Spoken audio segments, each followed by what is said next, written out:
मैं समझाता हूँ, समझते जाइएगा। अर्थव्यवस्था एक ऐसा तंत्र या ढांचा है जिसके अंतर्गत विभिन्न प्रकार की आर्थिक क्रियाएं संपादित की जाती है। मतलब एक ऐसा ढांचा है, एक ऐसा प्रकार है, एक ऐसा अर्थव्यवस्था है जो ढांचा का नाम दिया गया है, जिसके अंतर्गत जो है विभिन्न अनेक प्रकार की जो है क्रियाएं की जाती है। जैसे कृषि हो गया, व्यापार हो गया, उद्योग हो गया, बीमा हो गया, ये सब के सब अर्थव्यवस्था के अंतर्गत आता है। ठीक है, यानी कि इसके अंतर जो है क्या, इसके अंतर्गत एक क्या होता है, आर्थिक क्रियाएं। कृषि किस लिए कहते हैं, आर्थिक के लिए। व्यापार क्यों करते हैं, पैसा, आर्थिक मतलब पैसा, पैसा के लिए। उद्योग क्यों करते हैं, पैसा के लिए करते हैं। टीचिंग लाइन या परिवहन लाइन या संचार, जो भी कुछ करते हैं सबके सब क्या करते हैं, पैसे के लिए करते हैं। ठीक है, तो ये है अर्थव्यवस्था। चलिए, मौद्रिक प्रणाली क्या है, ये देखिए मौद्रिक प्रणाली क्या है। अगला सवाल हमारा बोलता है क्या कि मौद्रिक प्रणाली क्या है। ठीक है, मौद्रिक प्रणाली क्या है, तो यहाँ पे सवाल देखिए, बहुत अच्छा सवाल है। तो मौद्रिक प्रणाली में विनिमय का सारा कार्य मुद्रा की सहायता से होती है। मौद्रिक के मतलब मुद्रा, ठीक है, मौद्रिक मतलब मुद्रा, पैसा। तो मौद्रिक प्रणाली मतलब सिस्टम होता है। मौद्रिक सिस्टम बोले तो इसका विनिमय का सारा जितना भी लेन देन का जो काम होता है सब कुछ मुद्रा की सहायता से होता है। इस प्रणाली में पहले कोई व्यक्ति अपनी वस्तु या सेवा को बेचकर मुद्रा प्राप्त करता है ना। कोई व्यक्ति मुद्रा कैसे प्राप्त करता है, या तो कोई वस्तु अपनी सेवा को बेचता है तो मुद्रा प्राप्त करता है। ठीक है, और फिर उस मुद्रा से अपनी जरूरत की अन्य सभी वस्तुएं खरीदता है। जाहिर सी बात, जो भी मुद्रा कमाता है या तो कोई सेवा करता है, कोई काम करता है, या तो कोई चीज बेचता है। मुद्रा कमाने का तो एक ही रीजन है ना, या तो कुछ काम कर रहे हैं तो मुद्रा कमा रहे हैं, या कुछ बेच रहे हैं तो मुद्रा कमा रहे हैं। अब मुद्रा कमा करके अब उसकी जो जरूरत की जो चीजें हैं, जो जरूरत की जो चीजें हैं, उस चीज को क्या करता है, उसको खरीदता है, अपनी जरूरत की अन्य वस्तुओं को प्राप्त करता है। कब, जब वो ये सब काम करता तो। क्योंकि इस प्रणाली में मुद्रा विनिमय के माध्यम के कार्य करते हैं, इसलिए इसे मौद्रिक प्रणाली कहा जाता है। तो मौद्रिक प्रणाली का मतलब यही हुआ कि खरीदना, लेना देना है ना, बेचना, खरीदना, लेना, ये सबकी मुद्रा के द्वारा हो जाता है। तो सिंपल सी बात है, मौद्रिक प्रणाली विनिमय का एक ऐसा कार्य है जो मुद्रा की सहायता से होता है। इस प्रणाली में पहले कोई व्यक्ति अपनी वस्तु या सेवा को बेचता है और बेच करके मुद्रा प्राप्त करता है, और फिर उससे अपनी जो जरूरत की जो चीजें हैं उसको क्या करता है, प्राप्त करता है। क्योंकि इस प्रणाली में मुद्रा विनिमय का ही काम करता है। मुद्रा ही है जो कोई चीज बेच के पैसा कमा रहा, और उसी पैसा से फिर हम कोई चीज कमा रहे हैं। ठीक है, ले रहे हैं। चलिए, उदारीकरण से आप क्या समझते हैं, देखिए उदारीकरण से आप क्या समझते हैं। उदारीकरण का अर्थ होता है सरकार द्वारा लगाए गए सभी अनावश्यक नियंत्रण तथा प्रतिबंधों, जैसे कि लाइसेंस, कोटा आदि को हटाना। उदारीकरण का मतलब क्या हुआ कि उदारीकरण का अर्थ होता है कि सरकार के द्वारा जो लगाए गए अनावश्यक नियंत्रणों तथा प्रतिबंधों, अनावश्यक जो आवश्यक नहीं है, अनावश्यक नियंत्रणों तथा प्रतिबंधों जैसे कि लाइसेंस, कोटा आदि को हटाना। ठीक है, आर्थिक सुधारों के अंतर्गत भारत सरकार में 1991 में उदारीकरण की नीति अपनाई है। क्या बोलता है आगे, सवाल बोलता है कि और बाह्य स्रोतों को परिभाषित करें। यानी कि बाह्य स्रोत मतलब आउटसोर्सिंग, सोर्स मतलब स्रोत जो बाहर से हम प्राप्त कर रहे हैं। सिंपल, जब बहुराष्ट्रीय कंपनियां या अन्य कंपनी संबंधित नियमित सेवाएं स्वयं अपनी कंपनियों के बजाय निजी बाहरी या विदेशी स्रोतों या संस्था या समूह से प्राप्त करती है, तो उसे बाह्य स्रोत कहते हैं। मतलब बाहरी चीज से बाहर से प्राप्त करना। जो बहुराष्ट्र कंपनी है, ठीक है, जो बहुराष्ट्र बोलते हैं क्या, जो अलग अलग देशों में भी व्यापार करती है। ठीक है, तो जो बहुराष्ट्र कंपनियां हैं या अन्य कंपनी संबंधित नियमित जो सेवाएं हैं या अपनी कंपनियों के बजाय निजी, तो क्या करते हैं ना कि अपने कंपनी से नहीं, लेकिन निजी कोई कंपनी होता है उससे या बाहरी या विदेशी से या कोई संस्था से या कोई समूह से प्राप्त करता है। यानी कि अपने से नहीं बल्कि किसी और से प्राप्त करता है। जैसे कोई बहुराष्ट्र कंपनी टाटा मोटर्स हो गया, ठीक है, तो वो उसकी जो जरूरत की जो चीजें हैं, जो सेवाएं हैं, वो अपने तो नहीं ले रहा लेकिन किसी और कंपनी से लेकर अपने यूज कर रहा है, या बाहरी विदेशी से ले रहा है, या कोई संस्था से या समूह से, कुछ भी हो सकता है। ठीक है, तो ये बाहरी से जो सोर्स हो रहा ना, जो बाहर से जो प्राप्त कर रहा है, उसी को बोलते हैं बाह्य स्रोत। सरकारी सेवा क्या है, तो सरकारी सेवा तो जान ही रहे, जिसे जब देश या राज्य की सरकार लोगों को काम के बदले मासिक वेतन देती है। बोलते ना हमको सरकारी नौकरी लग गया, बोलते ना सरकारी सेवा, तो जो सरकार की सेवा करता है। तो जब देश या राज्य की सरकार, यानी कि देश का सरकार, यानी कि सेंट्रल हो या कि राज्य का हो, लोगों को काम के बदले जो मासिक देती है और उसके विभिन्न क्षेत्रों में काम लेती है ना, अलग अलग क्षेत्रों में, रेलवे है, बैंकिंग है, टीचिंग है, अलग अलग क्षेत्रों में सरकार जो है काम ले रही है, और सरकार काम ले रही है उसके बदले क्या दे रही है, लोगों को पैसा दे रही है।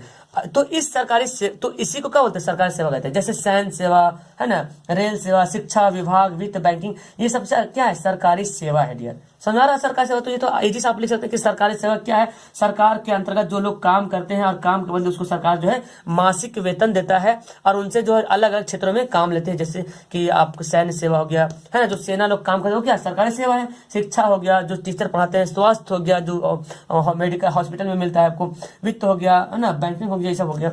एटीएम क्या देखिए, एटीएम का अर्थ होता है स्वचालित टेलर मशीन, खुद से चलने वाली मशीन। मशीन 24 घंटा रुपए निकालने या जमा करने की सेवा प्रदान करता है। भारत में सभी व्यापारिक बैंक जैसे state bank, Allahabad bank, ICICI bank और यह सुविधा अपने ग्राहकों को उपलब्ध कराई जाती है। एटीएम कार्ड मिलने के बाद एक गुप्त पिन नंबर मिलता है जिसकी सहायता से एटीएम कार्ड को एटीएम में मशीन में डालते हैं और फिर पैसा निकालते हैं। सिंपल सी बात, एटीएम तो आपके घर के पास भी देखते रहते हैं कि एटीएम है क्या। तो एटीएम एक्चुअली क्या, एक स्वचालित टेलर मशीन है। स्वचालित मतलब खुद से चलने वाली मशीन है। ये 24 घंटा खुला रहता है हमेशा। पैसा जमा कर भी सकते हैं, पैसा निकाल भी सकते हैं। अब तो पैसा जमा भी करने का साधन भी आ गया, पहले पैसा निकाले तो अब तो जमा भी कर सकते हैं पैसा। भारत में सभी व्यापारिक बैंक, जितना व्यापारिक बैंक है जैसे कि SBI, इलाहाबाद, 3-4 बैंक का नाम दे दीजिएगा, ठीक है। ये एटीएम सेवा प्रदान करती हैं। अपने ग्राहकों को एक कार्ड देती है, क्या देती है, कार्ड देती है। और कार्ड जो एटीएम कार्ड देती है उसमें एक गुप्त नंबर रहता है। अब तो गुप्त नंबर की संख्या भी खत्म हो गई, आप अपने से पिन कोड बनाइए एटीएम जाकर, है ना।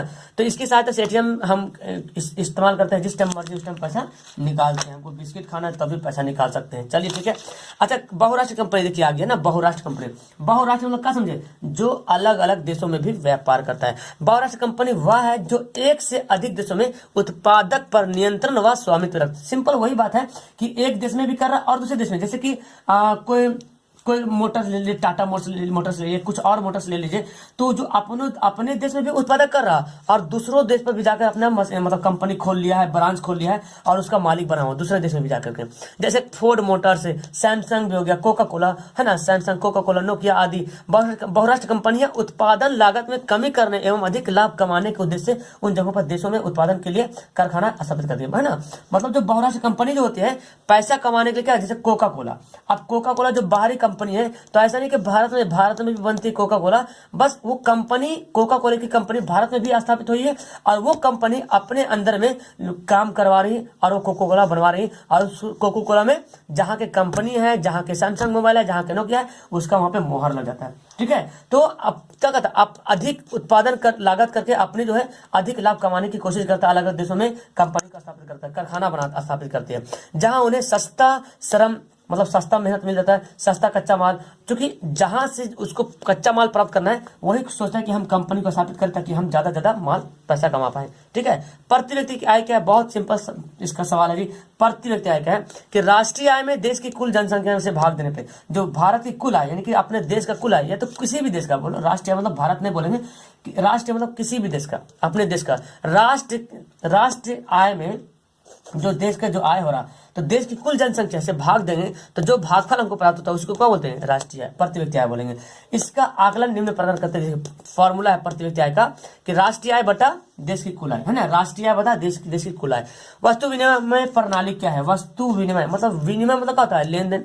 अभी मुद्रित प्रणाली पढ़ सकते। वस्तु विनिमय प्रणाली उस प्रणाली को कहते हैं जी कि जिसमें एक वस्तु के बदले दूसरी वस्तु का आदान प्रदान होता है। दूसरी वस्तु में किसी एक वस्तु का किसी दूसरी वस्तु के साथ बिना मुद्रा के प्रत्यक्ष रूप से लेन देन वस्तु विनिमय करना, मतलब एक वस्तु से दूसरे वस्तु में आदान प्रदान होना, ये होता है वस्तु विनिमय प्रणाली। और डायरेक्ट बिना मुद्रा का, है ना, डायरेक्ट हम दे गेहूं तो तुम दिया हमको चावल, है ना, बस कोई एकदम सिंपल डायरेक्ट। इसका देखिएगा, the act of direct exchange of one commodity for another without the meditation of money is known as barter system. उदाहरण ये दिया हुआ है, इसी का इंग्लिश लिखा हुआ है, उदाहरण गेहूं चावल, गेहूं के बदले चावल, चावल के बदले गेहूं, यही मतलब इसी का शब्द का है इंग्लिश। तो देखो इंग्लिश कितना शॉर्ट, यहाँ पे 5-6 लाइन, यहाँ पे इंग्लिश में 3 लाइन में काम बन गया, है ना। तो समझ आ गया वस्तु विनिमय प्रणाली क्या। चलिए अब सवाल में तो आपको बहुत सारा सवाल यहाँ पे है डियर। चलो ये देखो, आर्थिक आधारभूत संरचना क्या है। देखो आर्थिक आधारभूत संरचना मतलब हुआ कि आधारभूत संरचना से तात्पर्य है कि सुविधाओं और सेवाओं से है, जो हमको सुविधा प्रदान कर रही है, जो सेवा प्रदान कर रही है, उससे संबंधित है, जो देश के आर्थिक विकास में स्तंभ होता है।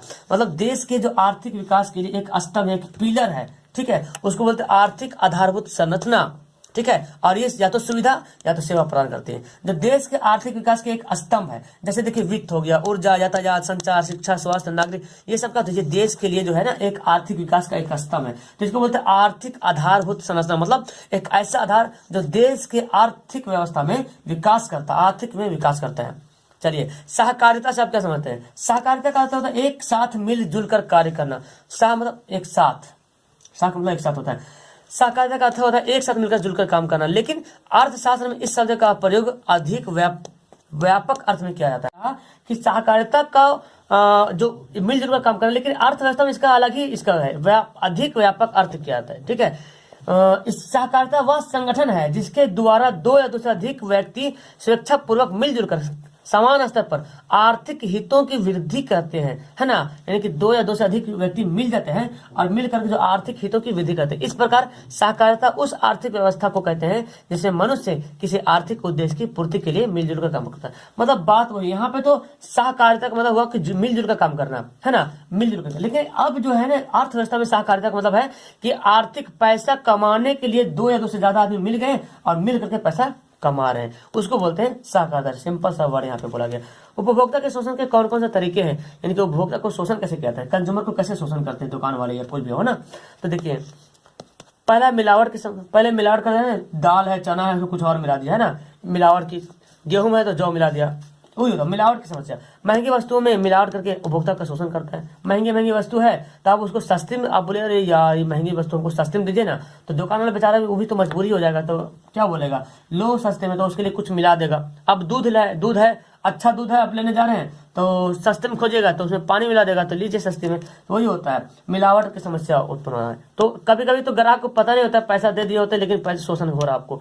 कम तौल पे नीचे बटखारा के नीचे रहता लगा हुआ बड़ा सा लोहा, है ना, तो कम तौल पे भी वस्तु के माप तौल में भी हेरा फेरी करते हैं, उपभोक्ता को शोषण करता है। कम गुणवत्ता वाला वस्तु, गुणवत्ता भी कम देता है, बोलता है बहुत गुण वाला है। उपभोक्ता को धोखे से अच्छी वस्तु के स्थान पे कम गुणवत्ता वाला वस्तु देता है और बोलता है अरे बाप रे बहुत अच्छी वस्तु है, बहुत अच्छी कंपनी है ना, ये हो जाएगा वो हो जाएगा। मतलब कम गुणवत्ता वाला वस्तु आपको देकर ठग लेता है और फिर वही ये इसका मतलब क्या, शोषण हो रहा। अगर कुछ सामान में मिलावट है, ये भी शोषण कर रहा है, आपको पता नहीं चल रहा। कम तौल की तरह ये भी आपका शोषण कर रहा। शोषण का मतलब ये नहीं समझिए कि आपको मारपीट कर रहा, आपको सता रहा। इस शोषण मतलब खाली यही नहीं होता है, शोषण मतलब ये भी होता है कि आप सामान खरीदने गए, कम सामान दिया तौल के, ये भी शोषण आपका हो रहा।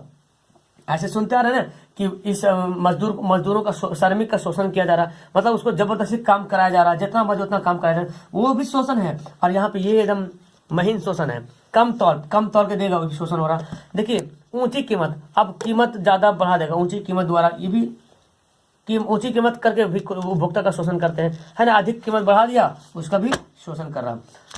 डुप्लीकेट वस्तु, ये भी तो सबसे बड़ा खतरनाक है। डुप्लीकेट वस्तु ऊपर में आपको लेबल लगा देगा, है ना, सिंबल लगा देगा, बोलेगा ये कंपनी वाली वस्तु है, तो डुप्लीकेट वस्तु रियल में रहता है। तो सही कंपनी का डुप्लीकेट वस्तु प्रदान करके उपभोक्ता को शोषण करता है।